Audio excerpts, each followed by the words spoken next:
자, 여러분 반갑습니다. 오늘 기술 독립군 168차 토요 웨비나입니다. 오늘은 앞으로의 핫한 주제인 기후변화와 관련한 부분에, 넷제로와 관련한 부분에 전기 부분 중에서도 신재생 자원 확대를 위한 가상발전소 사업자 역할에 대해서 우리 한국전력정부의 장병훈 박사님을 모셨습니다. 우리 큰 박수와 함께 시작하도록 하겠습니다. 네, 안녕하세요. 반갑습니다. 아, 방금 소개받은 장병훈입니다. 네, 저는 제가 이제 그 한전에서 한 29년 정도 근무했어요. 그래서 이제 주로 한전에서 했던 게 이제 에너지 신사업 쪽으로 했고요. 최근에 제가 퇴직하기 뭐 바로 직전에 이제 주로 ESS라든지 뭐 이런 자원을 어떻게 효율적으로 운영할 것이냐 뭐 이런 부분에 좀 집중적으로 하다 보니까 제가 이제 운영 시스템 쪽으로 좀 많이 관심을 갖고 있었고 그런 국가 프로젝트를 많이 수행을 했었습니다. 그러다가 이게 좀 뭔가 공공기관에서 하는데 좀 한계를 많이 느꼈어요. 그래서 나가서 좀 뭔가 좀 그 자유롭게 사업을 해보면 좋겠다 해서 나와 가지고 처음부터 이제 저는 가상 발전소라는 컨셉을 가지고 사업 계획을 사업 모델을 만들어서 처음에 7년 전부터 시작을 했습니다. 그래서 그때는 뭐 정말 이런 개념에 대해서 아무도 잘 이해를 못 하시고 뭘 하는 건지 잘 모르겠다 이런 분들이 많았는데 지금은 요즘 그러니까 작년 10월 달에 산업부에서 분산 저 분산자원 특별법이라는 게 이제 통과가 됐죠. 국회에서 완전히 통과가 됐죠. 오랫동안 준비를 했지만 거기에 핵심 내용을 살펴보면 두 가지가 있습니다. 하나가 가상발전소라는 것의 사업자의 역할이 거기 분명히 명시가 되어 있고 그리고 어떤 역할을 할 수 있다 하는 사업 범위를 열어놨습니다. 두 번째로는 이 가상발전소라는 게 운영되고 부산전원이 잘 활용되려면 저장 장치를 잘 운영해야 되는데 그래서 저장전기 판매 사업자라는 게 또 이제 등장하게 됩니다. 그래서 그 두 가지 사업자가 앞으로 이제 우리나라의 에너지 분야에서 이제 혁신을 일으키지 않을까 이런 생각을 하고 있고요. 제가 여기 소개 자료에서도 말씀드린 것처럼 전력이라는 거는 빛의 속도로 전달이 돼요. 전기라는 게. 뭐 빛의 속도라는 게 정말 어마어마하게 빠른 속도죠. 그러면은 발전한 데서 소비자가 전기를 사용하는 데까지 정말 눈 깜빡하는 것보다 더 빠른 속도로 전달이 되는 거잖아요. 얘를 모든 에너지라는 거는 이제 생산과 소비에 대한 생산 소비를 밸런스를 맞춰주는 게 중요한데 발전하는 사람이 소비하는 사람을 생각하면서 일일이 다 그거를 체크하면서 발전할 수 없거든요. 결국은 일정의 예측을 통해서 발전하게 되고 그 양을 발전하게 되고 그리고 일정의 예비력을 가지고 이제 발전할 수밖에 없는 그 그런 것들이 근데 사실은 다 비용으로 해결을 해야 될 수밖에 없는 겁니다. 예비력을 많이 가지고 갈수록 비용이 많이 들고 그리고 그 언밸런스가 커질수록 비용이 커질 수밖에 없는. 근데 과거에는 이런 분산 자원, 이런 자연의 에너지를 이용한 생산 자원이 많지 않았기 때문에 이런 밸런스를 맞추는데 좀 예측 가능했다는 거죠. 최근에는 태양광이니 풍력이니 뭐 다양한 재생에너지들이 들어오면서 정말 이게 자연의 모든 신의 섭리를 인간이 다 예측할 수가 없죠. 뭐 예측을 하고는 있지만 불평형에 대한 언밸런스는 점점 더 커지면서 사회 문제화가 되고 있고 그것이 이제 정전으로도 발생되고 그래서 선진국일수록 이런 문제가 더 심화되고 있습니다. 그래서 일본도 북해도 부근에서도 큰 정전을 이것 때문에 발생을 했었고요. 유럽도 굉장히 큰 사회 문제가 있고 전기요금이 치솟고 있습니다. 우리나라는 예외인가? 우리나라도 지금 제주도에 정전까지 갈 뻔한 적이 여러 번 있었고요. 그거에 따라서 소위 태양광이나 풍력 같은 그런 자연에너지에 대해서 발전되는 자원들을 출력을 제한하는 결국 제한한다는 얘기는 뭐냐면 버린다는 겁니다. 이 에너지 버리고 있는 현상들이 발생되고 있고 전라남도 지역에서도 이미 그런 현상들이 발생되고 있고요. 이런 지역들이 다 태양광을 그 풍력을 많이 설치한 지역들이에요. 이런 것들이 우리나라도 예외가 아니다. 지금 문제가 발생되고 있다. 그러면 이런 것들을 해결하기 위한 방법은 무엇이냐? 결국은 정부도 가상발전소라는 사업자가 필요하다. 그래서 그 중간 역할을 잘 해서 이런 에너지 비용을 줄이고 이런 그 전기의 유통에 대한 안전성을 높여야 되겠다. 이런 거죠. 전기라는 거는 한번 정전이 되면 이게 파급이 됩니다. 그래서 대정전까지 확대되는 거거든요. 그러면 국가의 안보에 큰 영향을 줍니다. 그래서 일반 유통과 다르게 전기의 유통은 국가 안보와 연결되기 때문에 우리가 그 국가적으로 굉장히 그 중요한 산업이라고 볼 수 있겠습니다. 서론은 여기까지 하고 그 다음에 진행하도록 하겠습니다.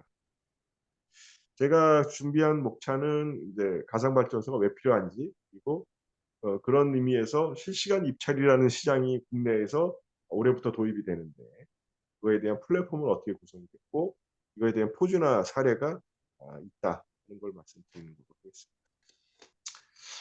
필요성입니다. 다소 좀 기술적인 부분들이 그 발표 자료에 많이 있어서 그 부분들은 따로 제가 이쪽에 관심이 있으신 분들에게 제가 저한테 개인적으로 연락을 주시면 제가 답변을 드리는 거로 하고요. 오늘은 전체적으로 이런 그 맥락에서 이런 것들을 왜 해야 되는지, 그리고 우리가 무엇을 목표로 하는 것인지, 그래서 어떠한 현상이 지금 필요하고 뭘 해야 되는지 뭐 이런 쪽으로만 좀 맥락을 갖고 제가 설명을 드리도록 할게요. 그 신재생 에너지 연례 보고서라는 게 이제 IEA라는 그런 단체에서 유럽 국가에서 신재생 에너지가 많이, 특히 독일을 중심으로 많이 확대되고 있고 그것도 아시아 태평양 지역에서도 지금 굉장히 많이 증가되고 있다. 우리나라도 증가되고 있는데 우리나라는 아직 그 탄소 배출권 시장에서 우리나라의 그 역할이라는 게 아직 그 선진국 서열에 비해서 우리나라가 굉장히 미미하다. 그러니까 지금 이런 문제가 발생됨에도 불구하고 우리나라가 아직도 갈 길이 멀다. 일본은 어떨까요? 일본은 지금 FIP라고 하는 걸 도입합니다. 이게 FIT와 FIP 오른쪽 그림을 보시면 FIT는 feed-in tariff라고 그래가지고 이게 일정한 가격을 보장해 준다는 겁니다.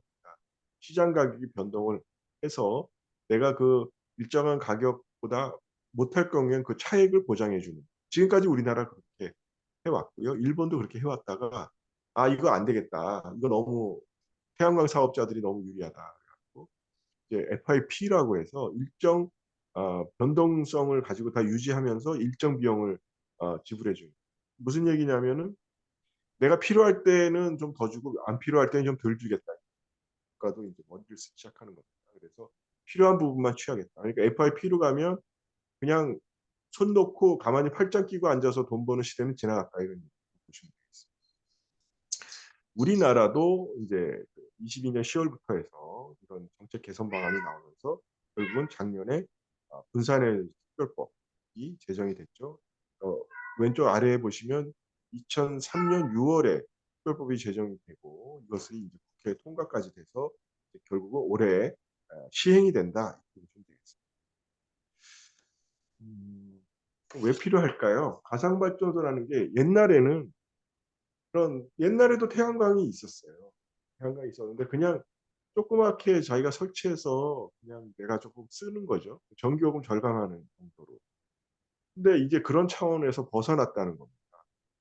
대규모의 태양광 발전소들, 대규모의 풍력 발전소들이 건설되고 있으면서 그리고 조그마한 자원들도 너무 많이 늘어났어요. 막 그 지금 100kW라고 하는 100kW 기준 감이 잘 안 오실 텐데 보통 그 농가에서 올리는 그 태양광 규모가 한 뭐 3kW 뭐이 정도 돼요. 그러면은 이게 이제 100kW 미만짜리가 전 우리나라에 깔려 있는 전체 태양광의 거의 한 80% 차지합니다. 그러니까 이런 작은 태양광들이 어마어마하게 많이 깔려 있고 큰 태양광들도 지금 많이 깔리고 있고. 그러니까 이런 것들을 지금 많이 지금 설치가 되어 있는데 얘의 변동성이나 또 자원의 효율적인 관리나 이런 것들을 하려면 결국은 ICT 기술이 필요한 거죠. 데이터를 잘 통합해서 어떻게 효율화하고 결국은 데이터를 어떻게 수집해서 그걸 잘 DB화, 정보화 시켜서 AI와 같은 그런 엔진을 가지고서 우리가 이걸 잘 효율화시키고 그래서 우리 그 서비스 기술, 인터넷, 클라우드 같은 그런 걸 통해서 이제 잘 어떻게 고객한테 서비스를 할 것인가. 이러한 그 ICT 기술이 필요하게 된 겁니다. 그러니까 결국 4차 산업혁명 기술과 분산에너지 확대가 맞물려서 할 수 있는 사업이 뭐냐, 그거 해야 되는 역할이 뭐냐, 결국은 이제 가상발전소라는 역할이 생기게 됐다. 가상발전소는 버추얼 파워 플랜트라는 그런 그 단어, VPP라고 보통 얘기를 하는데요. 이런 그 가상 발전소의 그 주요 기능은 무엇일까요? 아까 말씀드린 것처럼 일단 조그마한 자원들을 막 묶어서 하나의 자원처럼 통합 관리한다. 그러니까 가상 발전소라는 거는 여러 개의 조그마한 뭐 수백 개의 발전기들을 딱 묶어가지고 데이터로 묶어서 하나의 큰 발전기처럼 운영해 보겠다 하는 그런 개념이에요. 그래서 통합 관리한다는 그런 의미고요. 이 안에서 내가 할 수 있는 역할, 기능을 전력망 전체를 안정화한다 하는 얘기고 그리고 유연성을 어떻게 잘 조절할 것이다. 아까 유연성 얘기는 아까 그 밸런스 얘기 말씀드렸잖아요. 수요와 공급의 밸런스. 거기에 따라서 제가 이렇게 공급을 약간 더 여유를 주는 그런 예비력으로 가고 있는데 이것들을 어떻게 잘 운영할 수 있느냐에 대한 측면이 바로 이 유연성입니다. 시간적으로 계속 수급은 바뀌는 거죠. 수요와 공급의 양이 계속 바뀌고 그에 따라 예비력을 계속 유지를 해야 되는데 그거를 어떻게 잘 유연하게 유지할 수 있느냐가 바로 유연성에 대한 개념입니다. 그래서 이런 유연성을 조절할 수 있는 기능이 가상발전소의 또 중요한 역할이다. 그리고 가상발전소가 아무리 데이터로 잘 해봐야 한계가 있죠. 그거를 결국은 수요와 공급을 약간 시간적으로 시프트 시킬 수 있는 역할, 저장했다가 방전하는 그런 역할을 할 수 있는 에너지 저장 장치가 VPP에서 자기가 쓸 수 있는 가장 유용한 자원, 내가 컨트롤이 가능한 자원. 결국은 시간의 변화에 따라서 수요 공급을 맞추는 그런 역할을 할 때 내가 쓸 수 있는 자원, 내가 제어가 가능한 그런 자원은 ESS가 가장 크다는 거예요. 왜냐하면 태양광도 내가 출력 제어를 하기 어렵습니다. 부하도 일부는 출력 제어를 자기가 부하를 조절할 수 있는 거를 가상발전소와 연결해서 하긴 해요. 그래서 그 양이 크지 않고 한계가 있다는 거죠. 공장 막 돌리는데 부하 조절해 주세요. 그러면 공장에서 좋아하지 않고요. 그 할 수 있는 범위도 제한돼 있다는 거죠. ESS는 내가 원하는 만큼 충전하고 방전할 수 있는 게 자유롭기 때문에 전체 수요와 공급을 맞추는 데 있어서 굉장히 유용한 자원으로 VPP가 사용하고 있다. 이렇게 말씀드릴 수 있겠습니다. 그래서 이런 거를 구현하는 그 사례를 제가 말씀드리면 이건 이제 저희 해피가 저희 회사입니다. HEPI. 그래서 저희가 한국전력정보인데요. 이제 한국 일렉트릭 파워 인포메이션 컴퍼니 이렇게 해피 VPP라는 거를 저희가 플랫폼을 완성을 했고 여기에 구현한 사례를 제가 말씀을 드린다면 결론적으로 서비스는 뭐냐? 이런 태양광이나 풍력이나 뭐 나중에 연료전지가 들어갈 수도 있고요. 다양한 자원의 그런 뭐 나중에 EV, 뭐 V2G 같은 그런 전기차도 이제 여기에 자원으로 저희가 확보를 하고 그런 다양한 자원들을 모니터링하는 서비스. 그리고 그러니까 결국은 발전의 모니터링과 부하는 패턴을 분석하는 거. 그래서 발전량 예측과 부하 패턴 분석에 대한 예측을 통해서 다음 스텝에서의 시간. 그러니까 내가 뭐 5분 뒤에 또는 10분 뒤에 또는 1시간 뒤에 뭐 길게는 하루 뒤에 어떻게 수요가 되고 어떻게 공급이 될 것인지 예측을 해가지고 그것을 매칭시켜서 잘 조절하는 그러한 역할이 이제 주요 서비스가 됩니다. 여기에 따라서 필요한 것들이 이제 요금을 절감하는 것과 그래서 고객한테 수익은 뭐냐? 내가 전기요금을 좀 적게 내는 것. 그리고 내가 판매하는 그런 수익을 좀 더 증대하는 방법. 뭐 이런 것들을 저희가 일반 시장, 일반 유통을 소위 이제 한전 전력망이나 전력거래 시장을 이용하는 거 또는 일부 전력거래 시장을 이용하는 경우에서도 좀 더 수익을 낼 수 있는 방안을 저희가 제시하는 것입니다.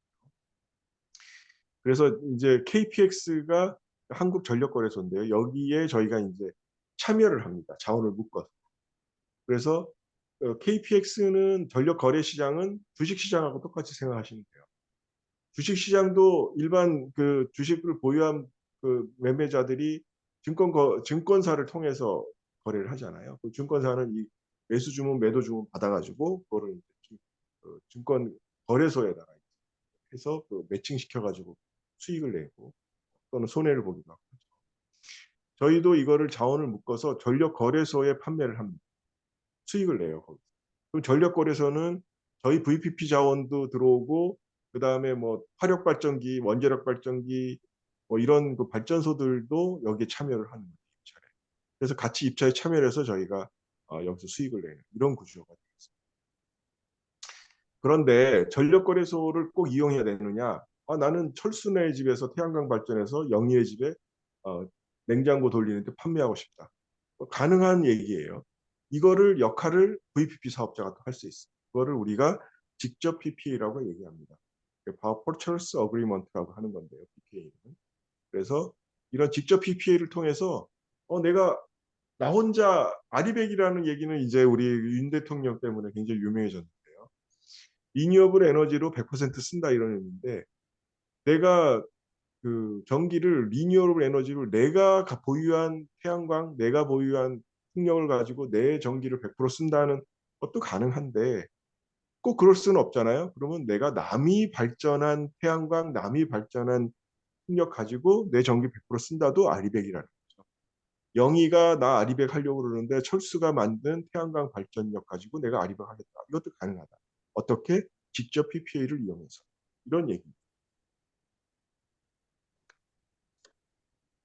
그래서 이런 거를 이제 플랫폼을 어떻게 구성하느냐.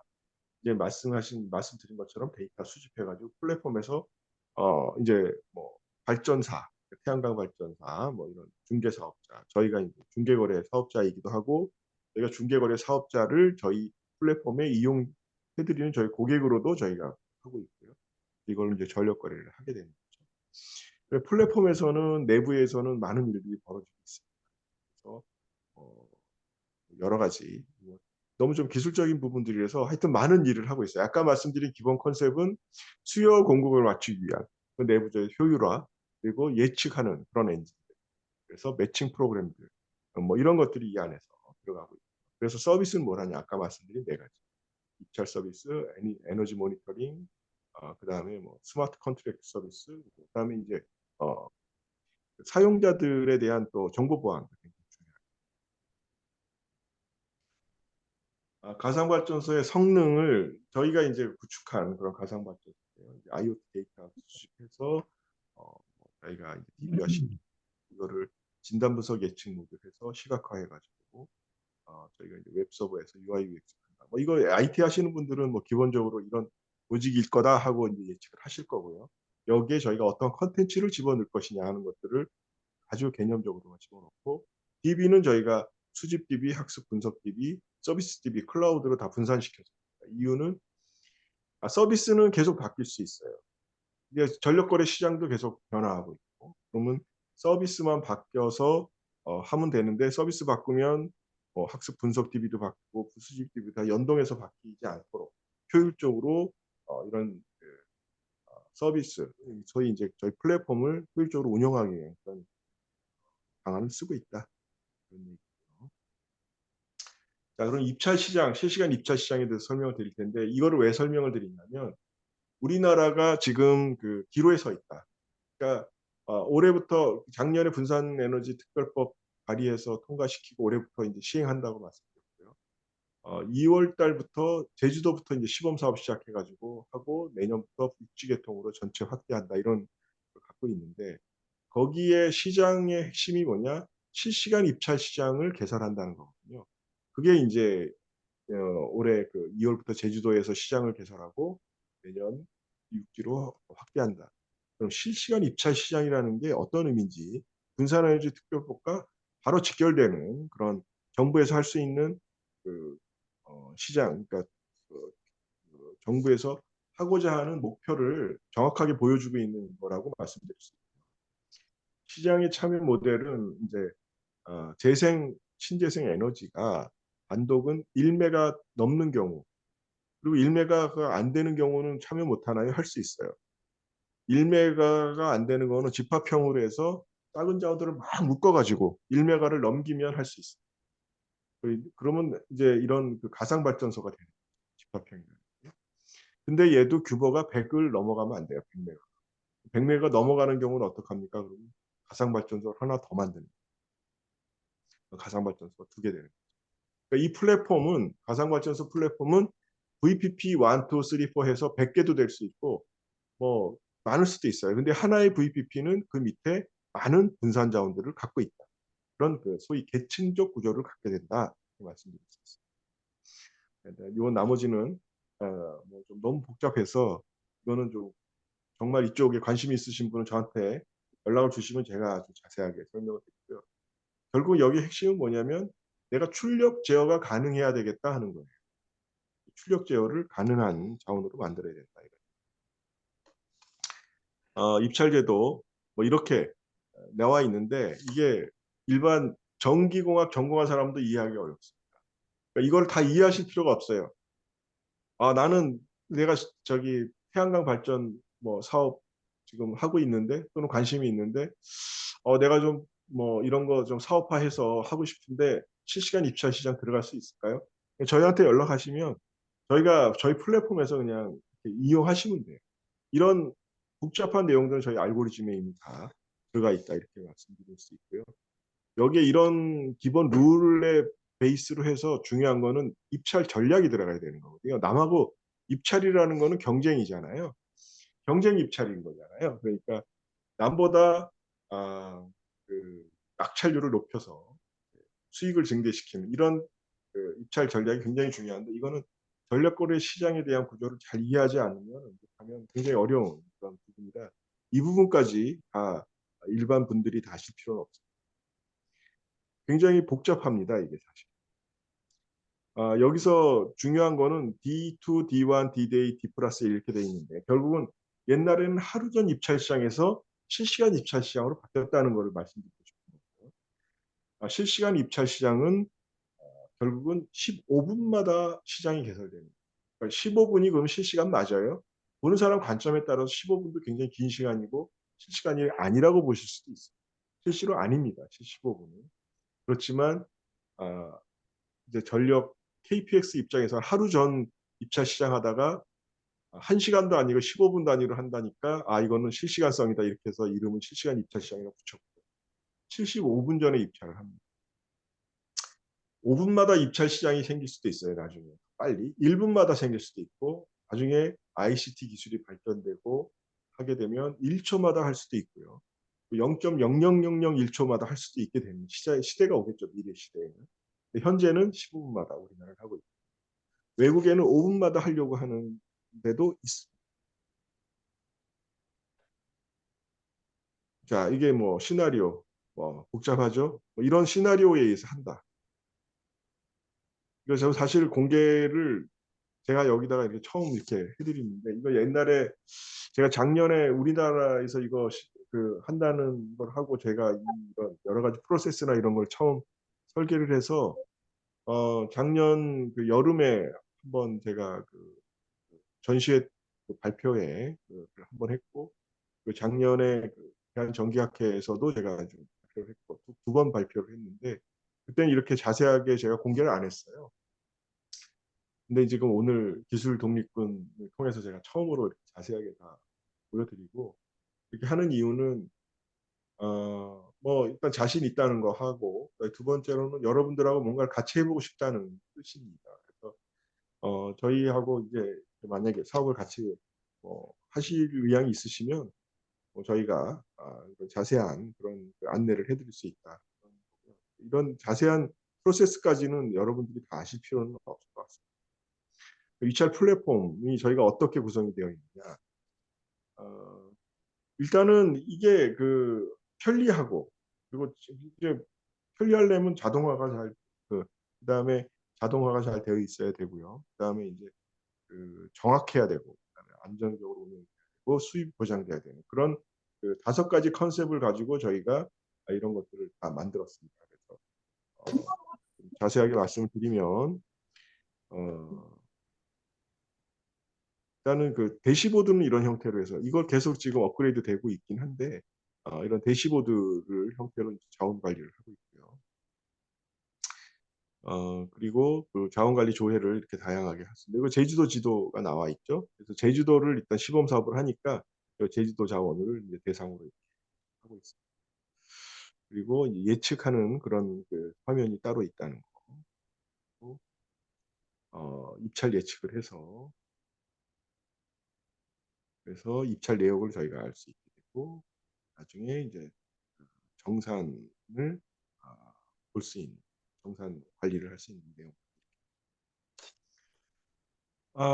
이게 이제 결국은 이런 것들을 이제 모니터링하고 하는 것들이 굉장히 정확해야 되는데 저희가 뭐 예측을 정확하게 할 수 있다. 어떻게 얘기할 수 있느냐? 저희는 왼쪽 위에 보시면 환경 센서라는 거 있어요. 이거 저희 혁신 제품으로 등록되어 있고 지금 뭐 해외에서도 지금 많이 콜오고 있는 그런 IoT 제품입니다. 현장에 태양광이 있는 데나 태양광을 설치할 예정인 데다가 이 환경 센서를 딱 꼽으면 태양광 발전량이 가상으로 얼마나 됩니다 하고서 저한테 정보를 줘요.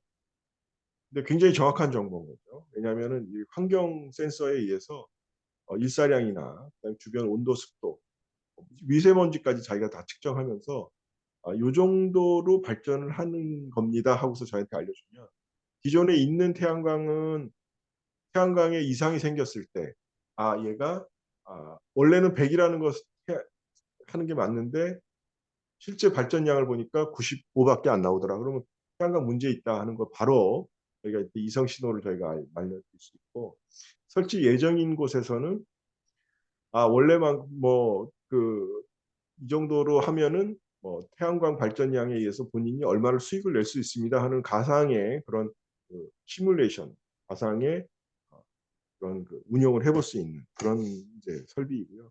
그래서 이 설비가 지금 굉장히 저희한테는 좀 태양광 발전량 예측이나 그다음에 추정을 하는 데 있어서 굉장히 유용한 설비를 저희가 활용하고 있다.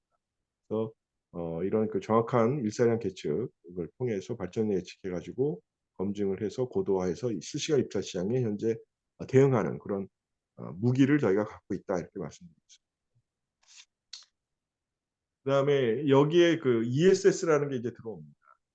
아까 말씀드린 것처럼 ESS는 실시간 입찰 시장에서 굉장히 중요합니다.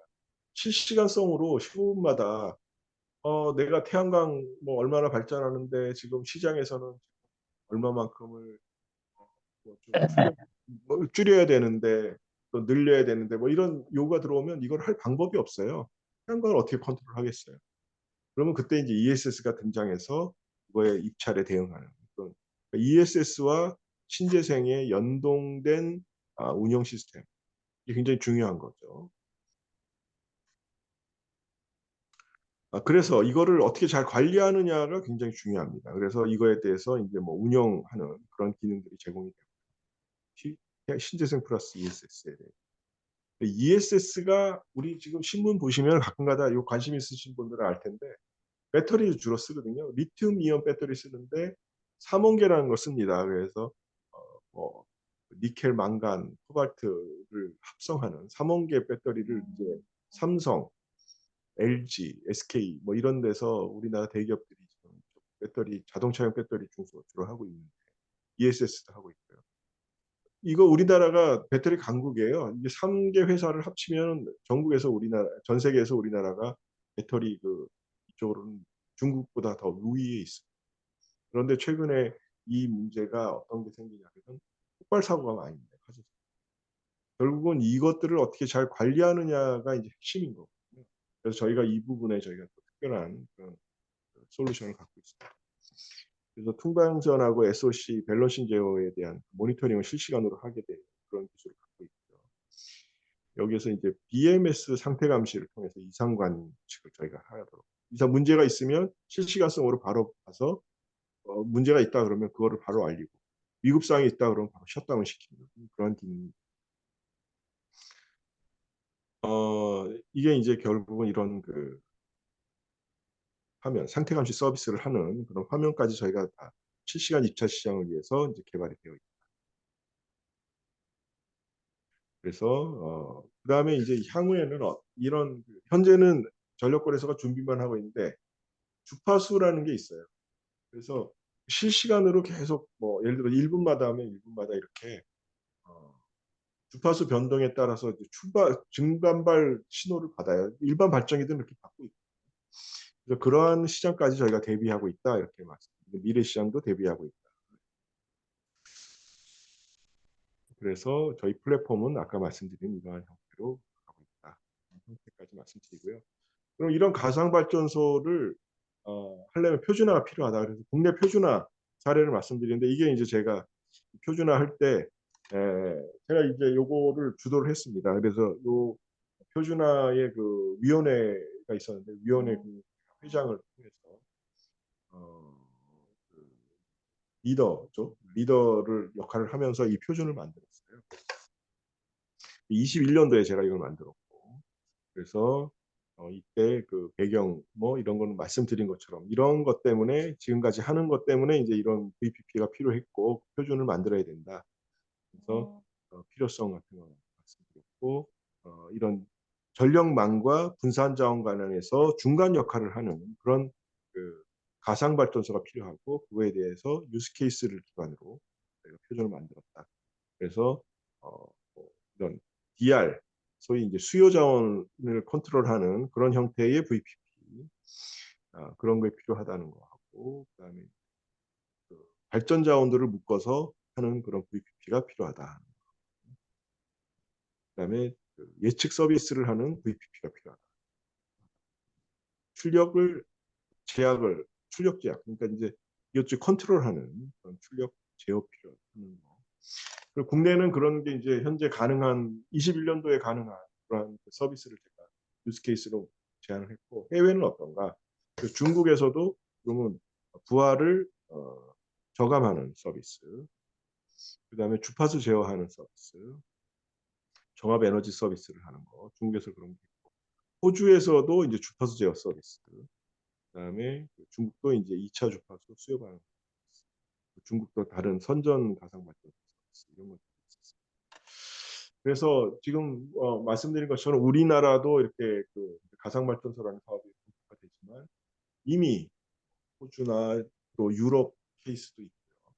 그다음에 그 중국도 그렇고 이미 이제 가상 발전소라는 사업이 다양한 형태로 진행되고 있다. 그런 겁니다. 저희 회사는 지금 그 참여 자원을 지금 모집을 하고 있는데 분산 자원을 가지고 계신 분들 그리고 앞으로 분산 자원을 좀 더 설치를 해서 확대하고 싶은 분들 그런 이런 분야의 신사업에 대한 아이디어가 있으신 분들은 하여튼 저희는 모아서 자원을 모아서 효율적으로 잘 운영해서 우리나라의 KPX 전력거래 시장에 참여시키거나 아니면 철수가 영희한테 전기를 파는 직거래 서비스를 하는 그러한 그 플랫폼을 저희가 제공해 드릴 수 있다. 그래서 요거는 저희가 제주도에 올해 시범 사업을 하기 때문에 거기에 맞춰서 만든 팜플렛이고요. 그에 따라 수익 모델과 기술적인 혁신, 고객을 최우선으로 저희가 이러한 서비스를 할 수 있다 하는 내용들을 설명을 드립니다. 이상으로 제 발표 마치겠습니다. 경청해 주셔서 감사합니다. 예, 감사합니다. 자, 저 채팅을 잠깐 봐주실까요? 네, 아까 이광식 대표님이 이렇게 나오셨어요. 에너지 저장체와의 관련성을 좀 알려주시고, 우리 이광식 대표님은 바나듐 액화 배터리 개발 기업에도 연계되어 있습니다. 이렇게 얘기가 나오셨어요. 그 문제부터 이렇게 네. 한번 얘기를 해주시면 좋을 것 같아요. 에너지 저장 장치와의 관련성. 뭐 아까 말씀드린 것처럼 에너지 저장 장치 ESS하고 VPP하고는 뭐 굉장히 중요한 그 수단으로 저희가 ESS 활용이 돼야만 되는 거고요. 굉장히 다양한 형태의 ESS가 있습니다. 지금 아까 말씀드린 이제 우리나라 그 세계 대기업 삼성, LG, SK가 지금 주로 하고 있는 사업이 이제 리튬 이온 배터리를 위한 삼원계 배터리, LCM 뭐 이렇게 얘기하는 그런 계열의 그 배터리들을 주로 쓰고 있고요. 지금 바나디움은 이게 이제 그 액화라고 해서 표시를 하셨는데 이게 그 플로우 배터리라고 보통 얘기를 합니다. 그래서 그 저장 장치, 그러니까 이거를 그 변환 설비하고 그다음에 그 소위 이제 화학적인 그런 그 액화로 되어 있는 화학 제품, 화학 물질을 따로 둬서 이거를 이제 그 흐르게 하는 거예요. 관을 통해서 흐르게 해서 그걸 가지고서 이제 전기를 발생시키는 데인데 이게 요즘에 제가 알기로는 이제 SK 또 좀 관심을 갖고 하는 걸로 알고 있고요. 그다음에 뭐 이제 중소기업들도 몇 군데서 지금 이런 부분들을 하고 있는 걸로 알고 있고 이 그러니까 플로우 배터리는 장점이 뭐냐면 그 긴 시간 동안에 그 저장을 할 수 있고 방전을 할 수 있다. 네, 그러니까 장주기. 네, 네네 장주기라고 보통 얘기하죠. 그렇죠. 그래서 네네. 예. 6시간 네네. 뭐까지도 뭐 이렇게 됩니다. 근데 지금 그 리튬 그 삼원계 배터리는 1시간, 2시간 뭐 이렇게 하고 시간이 늘어날수록 비용이 기하급수적으로 늘어나기 때문에 기하급수적은 아닌데 비례적으로 늘어납니다. 그렇기 때문에 이제 장주기는 일단 플로우 배터리가 더 유리하다. 보통 이렇게 음. 얘기하고 있습니다.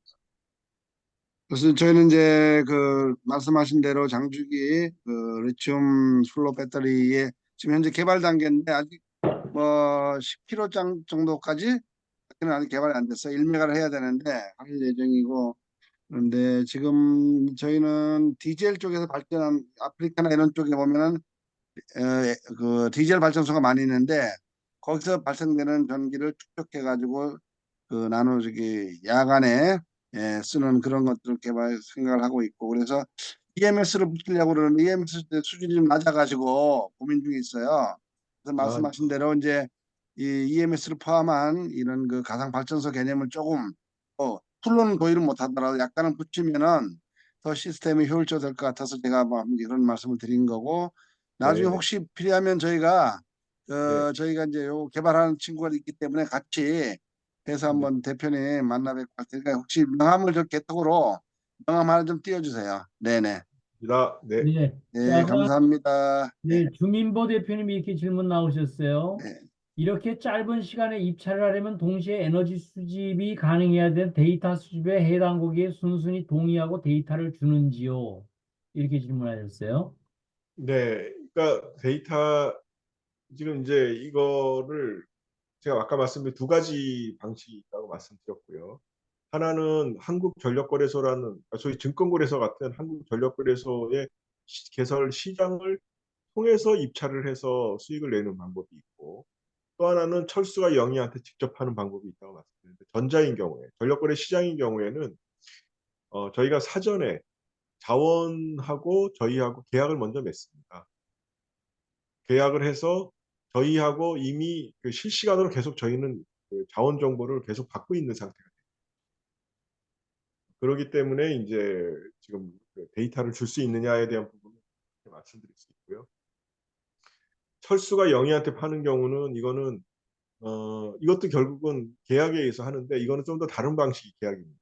그러니까 어떤 지역에 있는 철수들과 어떤 지역에 있는 특수 영희들이 매칭이 돼야 되는데 이 안에 이제 서로 매칭되는 부분까지도 저희가 그러니까 소위 이제 돈이 오고 가는 문제가 있어서 이런 부분까지 해서 좀 더 보안이나 그다음에 그뭐 개인정보나 이런 부분들이 좀 더 확대돼서 저희한테 제공이 돼야 되는 부분이 있어서 그런 것들이 사실은 현재 그 우리나라 법상 이런 것들이 다 가능할 거죠.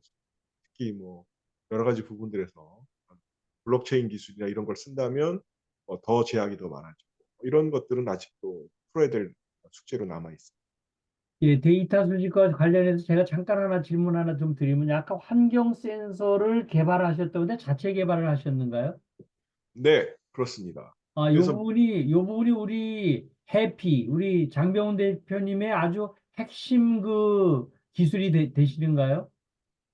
네, 그러니까 저희가 물론 이거를 제작은 외주로 아, 맡겼지만, 그럼요, 당연히.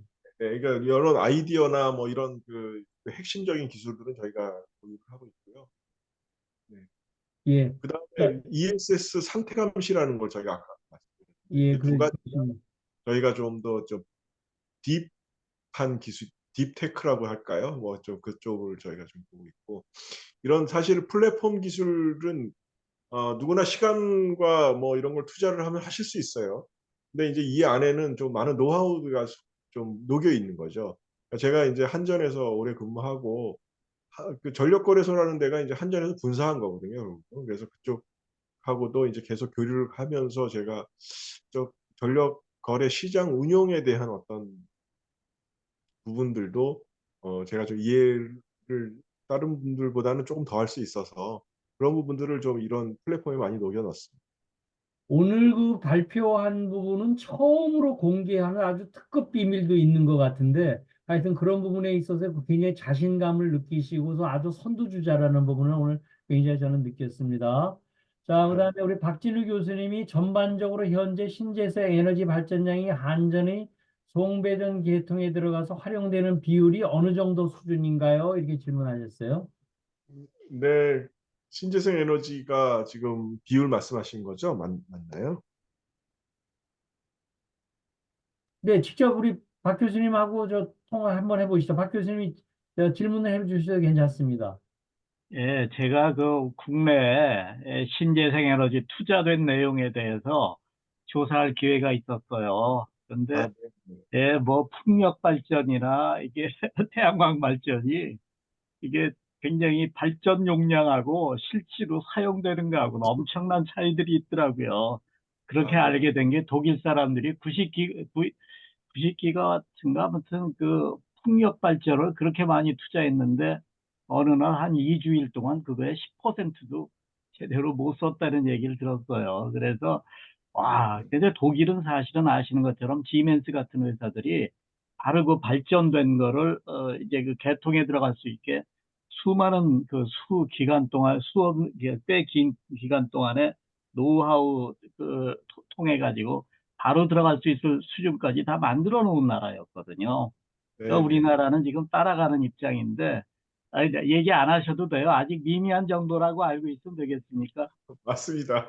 예, 그리고 예, 점점 더 알겠습니다. 힘들어지고 있다. 뭐 이렇게 예, 보시면 활용이 많이 돼야 될 텐데. 예, 네, 됐습니다. 맞습니다. 네. 우리 감사합니다. 박진우 네. 교수님은 답을 알고 있는데 이렇게 얘기를 먼저 하신 것 같으네요. 아, 제가 장관한테 물어봤는데, 예. 아, 당신 말이 어느 정도는 맞습니다. 그래도 많이 좋아지고 있습니다. 그러고 답을 들은 게 옛날에 들은 네. 거예요. 아주 오래전 얘기는 아니고. 네네. 자, 김동환 대표님이 질문하셨어요. 전라도, 강원도, 충청권은 태양광 발전이 송전망 용량 때문에 일정 이상 발전소는 허가가 안 된다고 하는데 ESS가 있으면 가능한데 왜 허가를 안 해준다고 하는지요? 그리고 ESS의 전력을 실제 수요체 송전 방법이 어떤지요? 이렇게 질문하셨어요. 네, 그러니까 우리 입장에서 봤을 때는 이제 그 한전이 그걸 제약하는 이유는 선로 용량을 초과할까 봐 그런 부분이 하나가 있고요. 또 하나는 아까 말씀드린 것처럼 수급의 안정 부분에 있어서 어 이게 특정 이상의 발전을 하게 되면 전력망 안정성에 문제가 생길 경우에 또 제한을 하게 됩니다. 그래서 그거를 다 검토를 해서 이 선로에 접속되어 있는 분산 자원의 용량을 얼마다 하고서 딱 그 다 정해 놨어요.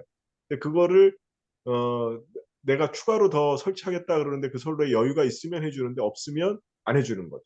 이런 방식으로 이제 검토를 하고 있는데 ESS를 넣었을 때 그러면은 네가 저기 뭐 더 발전할 때 안정성이 문제가 생기거나 선로 용량 초과될 때는 나한테 알려주면 내가 ESS 가지고 제어하면 되잖아. 이 통신 서로 안 되는 겁니다. 서로 현재 서로 커뮤니케이션이 안 돼요 현재. 그러니까 지금 VPP 같은 사업자가 들어가서 전력망 운용자하고 계속 통화하면서 소통하면서 야 지금은 넘어갈 것 같으니까 좀 줄여. 그럼 ESS 들어가서 줄여주고 하는 그런 커뮤니케이션이 되면 수용량이 더 늘어나겠죠. 자 그러면 다시 말씀드리면 신재생의 수용성을 확대하기 위해서 VPP가 꼭 필요하다. 이렇게 결론적으로 다시 말씀드립니다. 그러니까 결국은 그 기술에 대한 문제가 아니고 입찰을 통해서 낙찰을 받아서 비즈니스 모델을 만들어야 되는 부분을 현재 우리 장병훈 대표님이 잘 하실 수 있는 거네요. 그렇죠? 네네네. 예, 그러니까 낙찰받아서 돈 되는 나름대로의 부분을 잘 하실 수 있다. 이렇게 얘기가 됩니다. 우리 강일찬 대표님이 저 질문을 여러 개 하셨네요. 누가 에너지 사나요? 안전인가요? 발전 사업하려면 반드시 ESS 갖추어야 하는지요?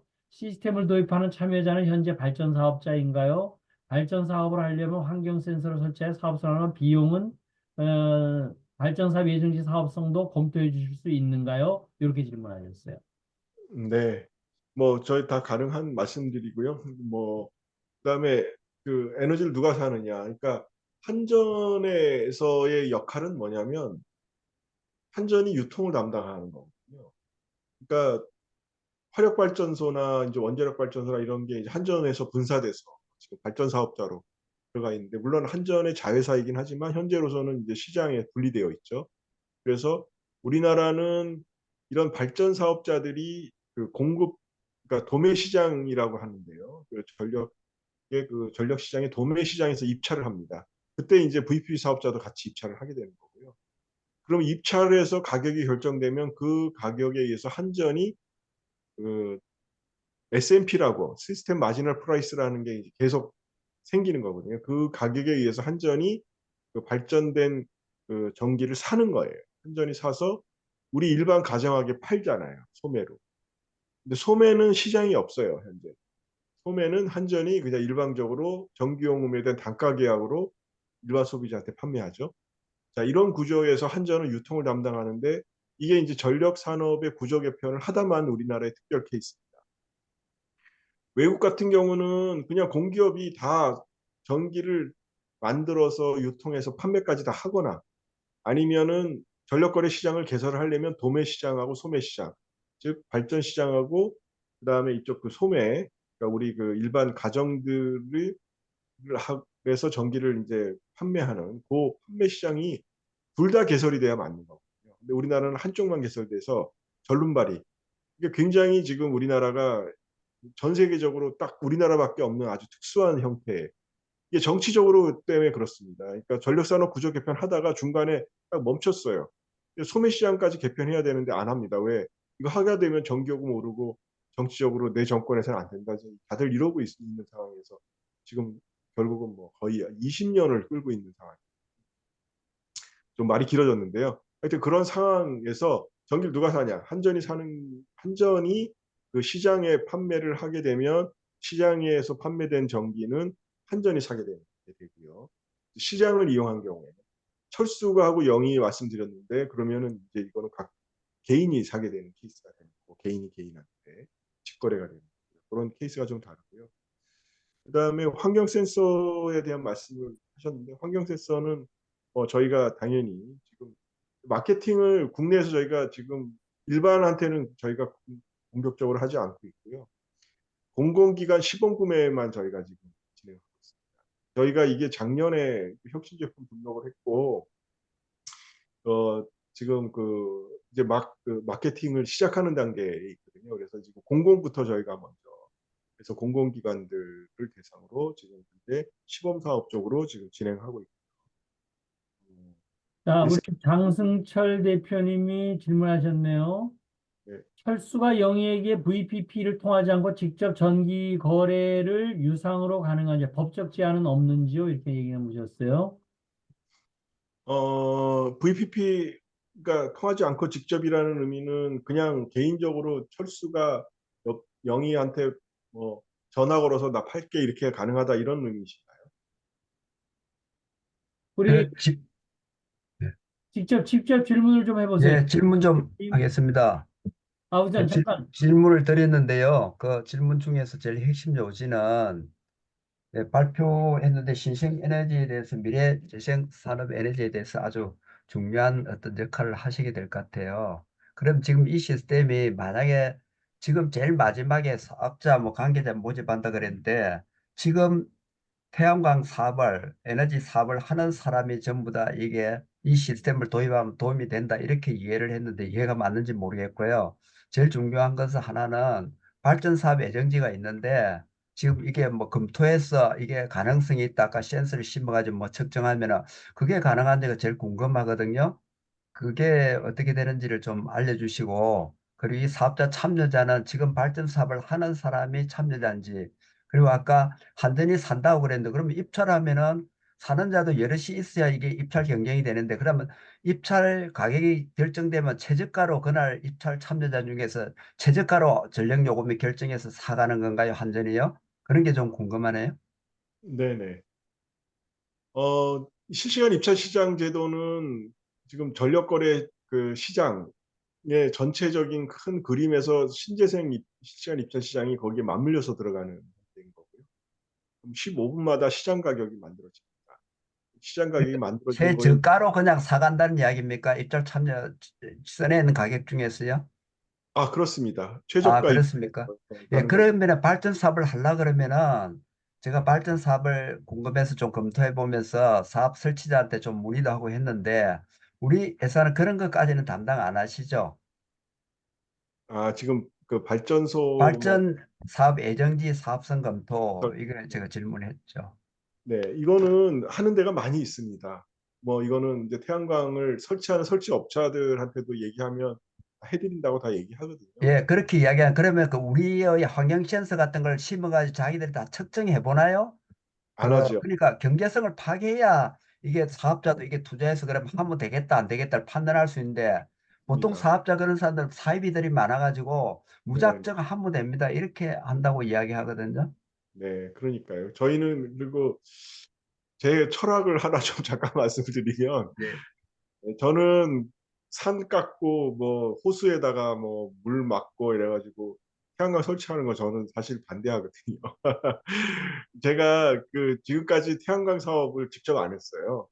그리고 그거 하는 데하고 별로 친하지도 않았고요. 왜냐하면 저는 자연을 파괴하는 거지 자연을 살리려고 지금 이런 그 신재생 사업을 하는 건데 나무에서 발생되는 그 CO2 먹고 산소 배출하는 나무들을 다 깎아버려가지고 태양광 설치해서 얼마나 CO2 줄이겠다고 하겠습니까? 이거는 좀 말이 안 맞는 얘기거든요. 그래서 저는 요즘에 이제 경제성이 없어서 그 지붕형 태양광이 좀 많이 좀 줄어서 지금 잘 설치가 안 되는데 최근에 이제 저는 지붕형 태양광 가능하다고 보거든요. 경제성이. 그래서 그래서 지붕형 태양광 쪽으로만 저는 지금 보고 있고요. 그거는 제가 컨설팅 다 해드릴 수 있습니다. 예, 대표님 하나만 더 단도직입적인 질문을 드리면은 네네. 지금 현재 태양광 사업을 내가 한다고 가정을 하면은 땅도 있어요. 산 안 깎아도 되는 지역이에요. 그 대략 물어보니까 뭐 예를 들어 1메가와트 정도까지는 뭐 한 900이나 뭐 모르겠는데 900kW인가 가능하다 뭐 이런 정도 면적으로 보면 이야기는 되더라고요. 근데 네네. 그런 검토는 안 했는데 어떤 한 분은 솔직하게 이야기가 지금은 완전히 뭐 주식 시장보다 더 뭐 약간 뭐 좀 뭐 운동성이 지저분한 시장이 돼버렸다 그러더라고. 입찰가 실시간 되면서. 지금 하면 안 되고요. 그 돈이 있으면은 소고기 사잡수고 계셔요. 이렇게 말씀하시거든요. 네. 이게 실제 상황은 어떻습니까? 내가 만약 사업을 한다 그러면은 뭐 이게 이야기가 됩니까? 아니면 말리고 싶습니까? 좀 기다려 보시는 게 좋을 것 같고요. 지금 투자하지 마시고요. 지금 투자할 시기는 아닙니다. 사실은. 예, 그렇죠. 그죠. 대용량 투자는 아니고요. 저는 이제 지붕형 건물에 태양광 하실 분은 저한테 상담하시면은 저도 투자할 수 있고 투자하신다면 제가 그 도와드릴 수 있어요. 저는 지금 지붕형은 좀 가능성이 있다 보입니다. 왜냐하면은 제도가 지붕형 태양광 쪽으로 좀 맞춰서 뭔가 제도가 바뀌고 있고 새로운 제도가 나올 것 같다는 생각을 하고 있고 실시간 입찰 시장이라는 것 자체가 아직 다 확립이 안 돼 있고 정립이 안 된 상태입니다. 내가 정확하게 얼마의 인센티브를 더 줄 수 있고 여기서 플레이어들이 어떤 인센티브를 더 가지고 갈 수 있는지에 대해서 전력거래소가 아직 확정하지 않은 상태예요. 저희는 이제 그런 걸 계속 예의주시하면서 보고 있고요. 그걸 입찰 전략에 녹여 넣을 건데 올해 시범 사업 하고 있으니까 시간은 좀 여유가 있거든요. 일단 좀 예. 지켜보는 예. 게 맞다고 자, 보고 이제 있습니다. 마지막으로 제가 정리를 하나 하겠습니다. 아까 그 장승철 대표님이 질문하셨던 거에 대한 답이 아직 안 나왔는데, 철수가 영희에게 직접 전기 거래할 때 지금 법적 제한이 있는가요, 없는가요? 이거 법적 제한 풀어준 겁니다, 이게. 아, 예, 그러니까 풀어준 걸로. 이제 직접 PPA 가능하도록 산업부에서 인정했고요. 그래서 그거에 대해서는 만약에 필요하시면 저희가 도와드릴 수 있습니다. 예, 예.